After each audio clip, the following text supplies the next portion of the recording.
बिस्मिल्लाहिर्रहमानिर्रहीम। अस्सलाम वालेकुम everyone. I am Palwa Shah Khan and आज जो है वो हम फिर से जो है वो बायो पढ़ेंगे और वो भी वही फर्स्ट ईयर की। ये आपको जूलॉजी की लेक्चरशिप में हेल्प करेगी और means you can be A lecturer. तो लेट्स स्टार्ट। अच्छा, वो लेक्चर स्टार्ट करने से पहले मैं ये कहूँगी कि जो कुछ हो रहा है 2020 में उसके लिए हम सबको दुआ करनी चाहिए कि मतलब बहुत ही ड्रास्टिक कंडीशन हो रही है और कभी कभी जो है वो हम एक तो जान नहीं छूट रही है, मास्क और हाथ धोना बार बार, ऊपर से लोग बीमार हो रहे हैं। ये दूसरा जो है वो लेबनान में जो एक्सीडेंट तो नहीं, मतलब बहुत ही ज़्यादा डैमेज हुआ और मैंने आज ही वीडियो ये देखी। तो बस हम अपने गुनाहों की माफ़ी अल्लाह ताला से मांगें कि अगर हमसे जो गुनाह हुए हों, जो गलतियाँ हुई हों, उन्हें अल्लाह ताला माफ़ फरमाए और आइंदा ऐसे मतलब सीन ना हो तो अच्छा है। क्योंकि अच्छा सही है, ज़्यादा में वो इमोशनल नहीं हो रही। अच्छा चलो पढ़ते हैं कि फर्स्ट ईयर की बायोलॉजी में कुछ कॉन्सेप्ट्स हैं कि वो आपको क्लियर में भी ना हो, क्योंकि मैंने भी किसी और से अभी रिसेंटली पढ़ा है। हालांकि मैं ग्रेजुएट हूँ लेकिन फिर भी मुझे नई बातें पढ़ने को मिली, मतलब कंपैरिजन एक टाइप का। ठीक है, तो मैंने आप लोगों की वजह से सजा बजा के जो है वो लिखा है। अच्छा सर, ये बायोलॉजी का फर्स्ट ईयर 11th क्लास का जो चैप्टर है, ठीक है। तो कुछ कॉन्सेप्ट्स के साथ है कि मतलब अर्थ कब बनी, फिर उसके बाद अर्थ के अंदर जो वो लाइफ कब आई, लाइफ आ गई, फिर पहले जो वो प्रोकैरियोट्स आए, फिर यूकैरियोट्स आए, उसके बाद प्रोटोज़ोआ आए। तो मतलब ये सारा एक प्रोसीजर है। सबसे पहले earth is about 4.6 billion years old. ठीक है, दुनिया कितने साल पुरानी है? 4.6 बिलियन ईयर्स ओल्ड। ठीक है, life is about 3.5 billion years old.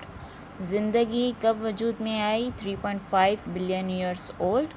और इसके बाद हम कहेंगे कि अब जैसे ही ज़िंदगी आई, दुनिया मतलब कोई लिविंग थिंग आई, तो हम सिंपली कह सकते हैं कि कौन सी ज़िंदगी आई।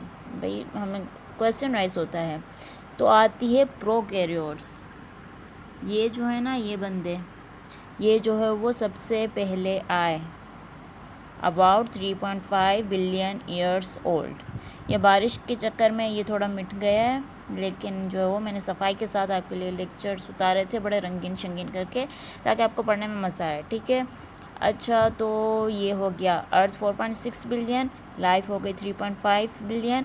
जब लाइफ आई तभी प्रोकैरियोट्स आए 3.5 बिलियन ईयर्स ओल्ड, या यहाँ पे ईयर्स अगो भी होता है।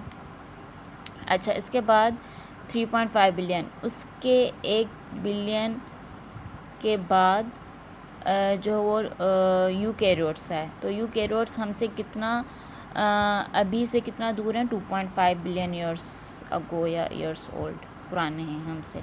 इसके बाद जो प्रोटोज़ोआ हैं तो वो हमसे थोड़ा करीब हैं। तो वो कब आए? 1.5 बिलियन ईयर्स ओल्ड या 1.5 बिलियन ईयर्स अगो। तो ये सारा हो गया कि अर्थ कब आई, फिर उसके अंदर लाइफ कब बनी, प्रोकैरियोट्स कब आए, यूकैरियोट्स कब आए। जब ये दोनों आ गए मतलब उसके बाद प्रोटोज़ोआ आए।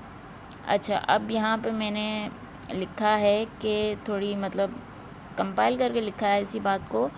First earth created about 4.6 billion years old, then living organisms like prokaryotes were emerged about 3.5 billion years ago, As prokaryotes are also alive, so we can simply say that life is also old about 3.5 billion years ago. अच्छा, यहाँ पे मैंने ये लिखा है कि जो सबसे पहले जो है वो दुनिया तख्लीक की गई 4.6 बिलियन पहले, तो सबसे पहले प्रोकैरियोट्स आए और जो है वो मतलब 3.5 बिलियन ईयर्स जो वो पुराने हैं। और जैसे ही प्रोकैरियोट्स आए तो अगर एमसीक्यू आए कि लाइफ कब हुई स्टार्ट, तो हम कहेंगे कि जब प्रोकैरियोट्स आए तो 3.5 बिलियन ईयर्स अगो।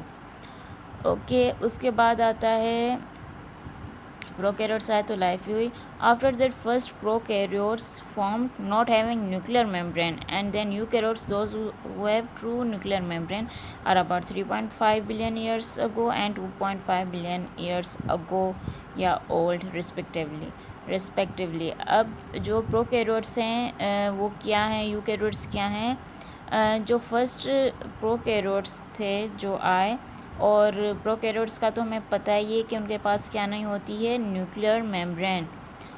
और उसके बाद आए यूकैरियोट्स, ये वो होते हैं जिनके पास अच्छी खासी होती है ट्रू न्यूक्लियर मेम्ब्रेन, जो न्यूक्लियस को सराउंड करती है।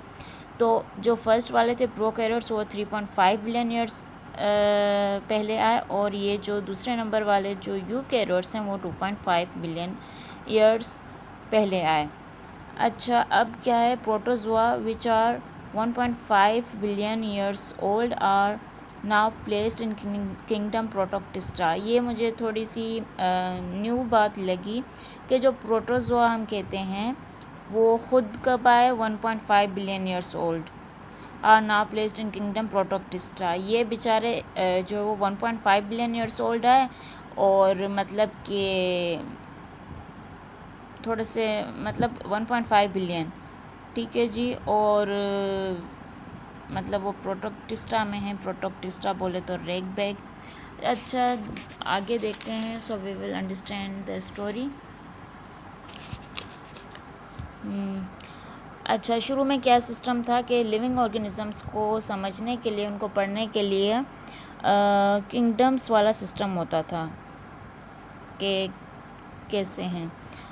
Initially, kingdoms were made for better understanding of too many living organisms.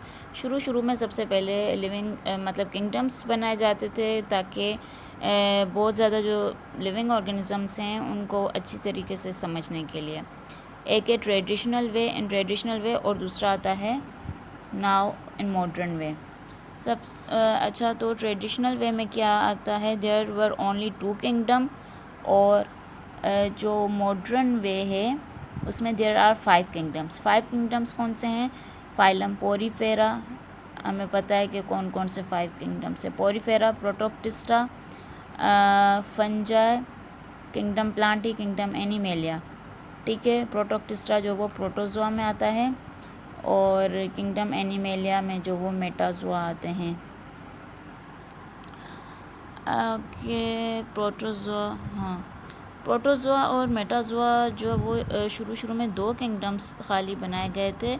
किस बेस पे बनाए गए थे कि इनके पास सिर्फ एक सेल है, और वो जिनके पास बहुत ज़्यादा सेल्स हैं। अब सेल का सिंपल स्ट्रक्चर मैंने बता दिया कि अगर कोई बिगनर हो या क्या, तो सेल ये सिंपल है, इसके अंदर सेल मेम्ब्रेन है बाहर वाली, उसके अंदर साइटोप्लाज्म, फिर है न्यूक्लियस, और ये जो वो मैनी सेल्स हैं, they had many cells multi cellular, तो इसे हम मेटाजोआ कहेंगे, और जो जिसके पास एक सेल है उसे हम प्रोटोजोआ कहेंगे। ओके, ये था पुराना कॉन्सेप्ट। अब नहीं चलेगा बच्चों, चलो अब नया कॉन्सेप्ट भी देख लेते हैं। अच्छा जी, अब कुछ टर्मिनोलॉजीज़ थी जो कि मैंने कहा कि निहायत ही ज़रूरी हैं ताकि हमें अच्छी तरीके से समझ में आ जाए, क्योंकि सब में प्रोपेरा ये आ रहा था। अब यूकैरियोट्स आसान है, यू मतलब ट्रू, कैरियोट्स में मतलब न्यूक्लियस, सही है। अब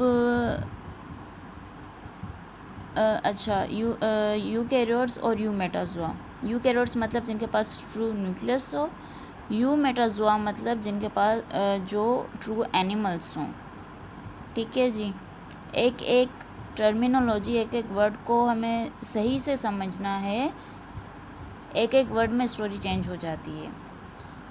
अच्छा, eu means true, karyotes means nucleus, true nucleus, eu metazoa, zoa लिखा हुआ तो जोआ जहाँ पे आता है ना तो एनिमल, तो ट्रू एनिमल्स होते हैं यू मेटाजोआ। अब आते हैं प्रोकैरियोट्स, प्रोटोजोआ और पैराजोआ। ठीक है जी। अब जो प्रोकैरियोट्स हैं, प्रो का मतलब है बिफोर और कैरियन का मतलब है नट या कैरनल। अच्छा, शुरू में हमने पढ़ा था कि प्रो मीन्स बिफोर और कैरियोट्स मीन्स न्यूक्लियस, ये भी सही है। इसके अलावा आजकल जो मॉडर्न तरीके से जो चल रहा है वो ये है कि कैरियोट का मतलब ये है नट और कैरनल का मतलब है इनर सॉफ्ट पार्ट, जैसे मतलब वो होता है फ्रूट, ड्राई फ्रूट, जो नट होता है ऊपर से हार्ड होता है और अंदर से जो वो उसके अंदर मतलब थोड़ा सा नरम होता है, जैसे नट्स होते हैं, अखरोट, हाँ याद हो गया। तो वो बाहर से जो है वो शेल होता है और उसका इनर सॉफ्ट होता है।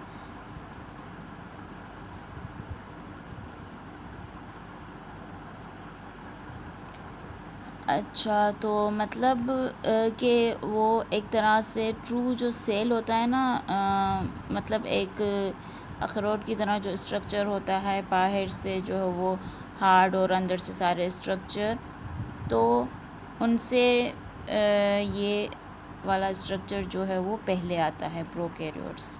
या प्रोकैरियोट्स आप सब बस ये समझ लें बिफोर न्यूक्लियस। इसके बाद आता है प्रोटोजोआ और पैराजोआ। प्रोटोजोआ जो है वो फर्स्ट एनिमल थे और जो पैराजोआ हैं वो जो है वो बिसाइड द एनिमल। सही है जी।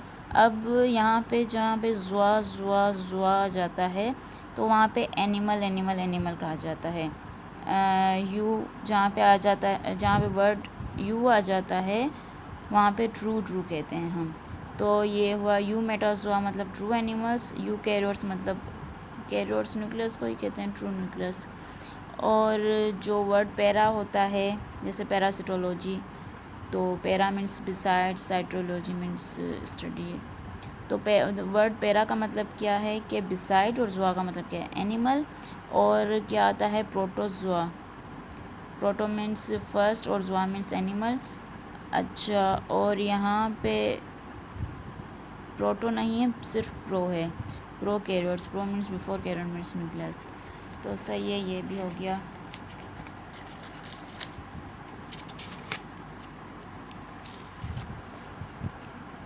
अच्छा जी, अब आते हैं सेल्स पे। सेल्स हमें पता है कि बहुत MCQs में अक्सर ये आता है कि लार्जेस्ट सेल कौन सा है, स्मॉलेस्ट सेल कौन सा है, वग़ैरह वग़ैरह। तो सेल्स को देखते हैं कि largest cell in world is ostrich egg.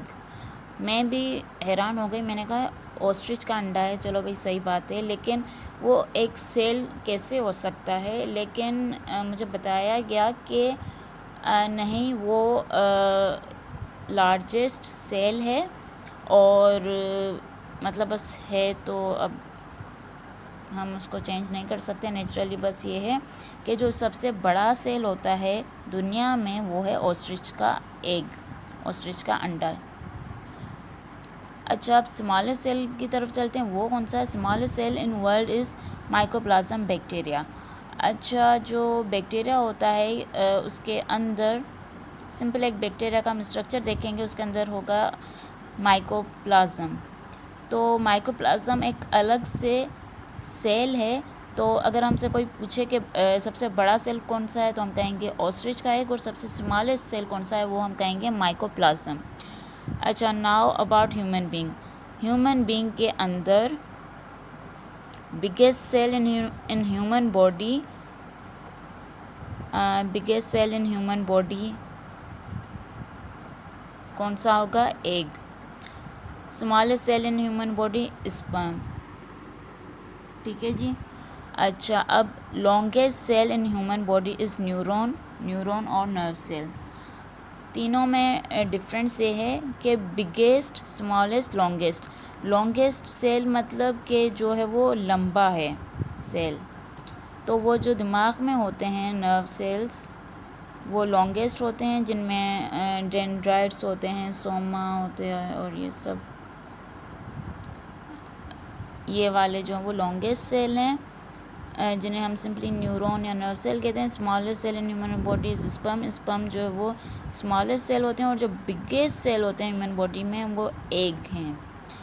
अब एग तो बिगेस्ट सेल हैं, लेकिन हम ये कहेंगे कि बिगेस्ट सेल हैं तो मेल में तो एग नहीं होते, फीमेल में तो स्पर्म नहीं होते, तो वो मैं और रिसर्च करके आपको सही तरीके से बताऊंगी। फ़िलहाल कबल इस वक्त गलत बात नहीं बताऊंगी। अच्छा, इसके बाद जो काम वाली चीज़ लगी कि वो ये sizes. Largest living organism is armillaria ostoyae, a type of honey fungi humongous fungi fungus. मतलब एक किस्म की इट इज़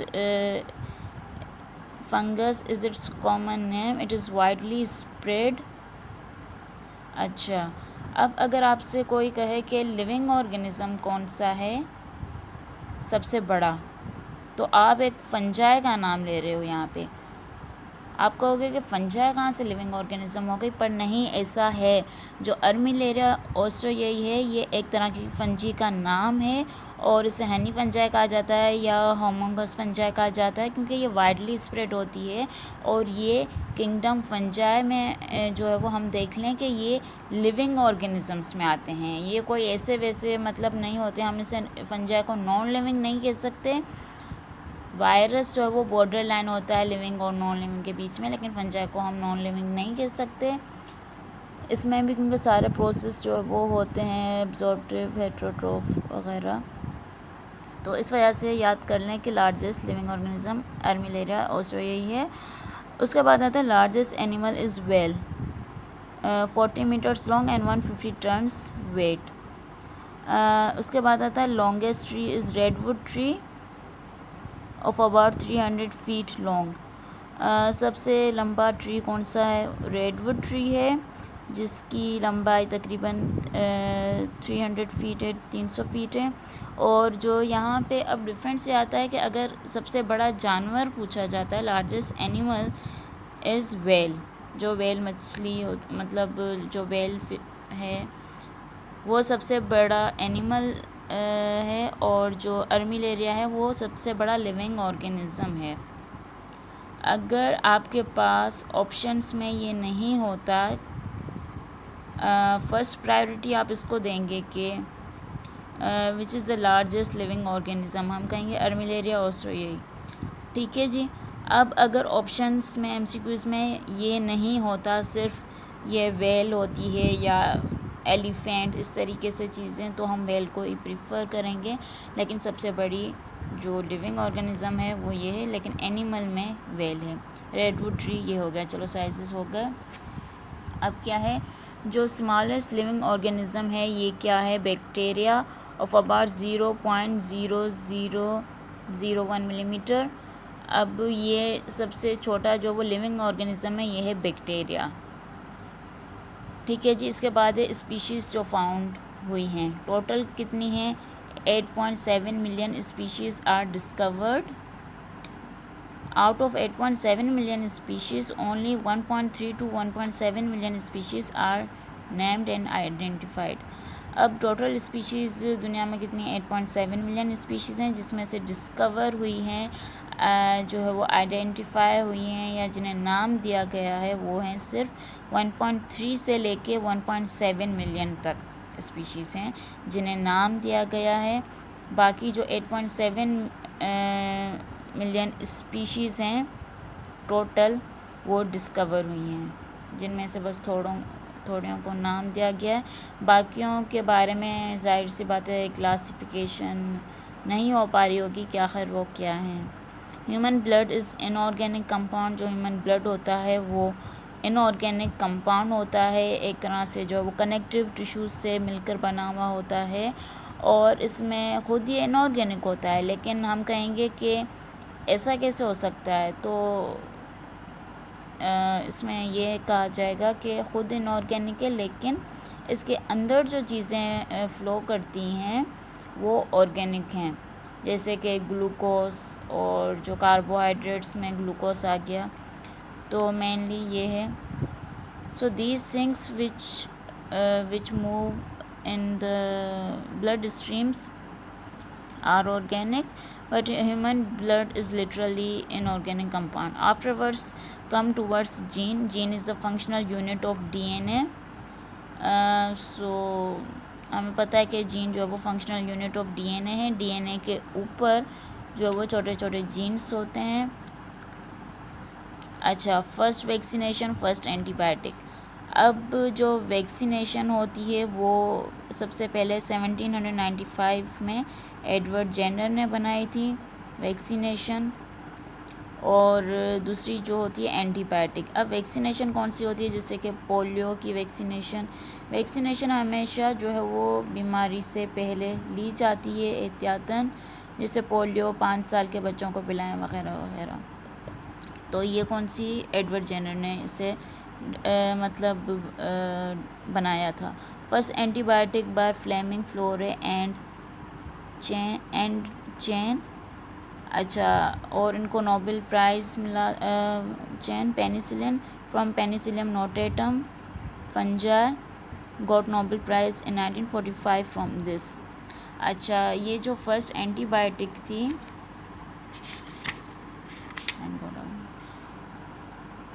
फर्स्ट एंटीबायोटिक ये 3 बंदों ने बनाई थी, फ्लेमिंग, फ्लोरे और चैन ने. अच्छा, उन्होंने इसकी वजह से इन्होंने बहुत बड़ा तीर मारा है, तो इनको नोबेल प्राइज़ भी मिला 1945 में. इन्होंने एंटीबायोटिक इसमें से बनाए, फंजाई में से बनाई. फंजाई कौन सी वाली किस्म? जो है पेनिसिलियम नोटेटम. ठीक है जी. अब यहाँ पे डिफरेंस हम ये रखेंगे कि स्पीशी का नाम क्या है? Penicillium notatum. और हम कहेंगे कि उसमें से उन्होंने क्या बनाई, कौन सी चीज़ बनाई? पेनिसिलिन. तो अक्सर स्टूडेंट थोड़ा कंफ्यूज हो जाते हैं कि पेनिसिलिन बनाई या पेनिसिलियम बनाई. स्पीशी का नाम जो है वो पेनिसिलियम नोटेटम है फंजाई की, लेकिन जो दवाई बनाई ना वो पेनिसिलिन बनाई. अच्छा जी, ओके. अब हमारा जो है वो कंप्लीट हो गया लेक्चर. ओके, चलें, अल्लाह हाफ़िज़. हर किसी के लिए दुआ कीजिए और hope you like this video. और बस, अल्लाह हाफ़िज़.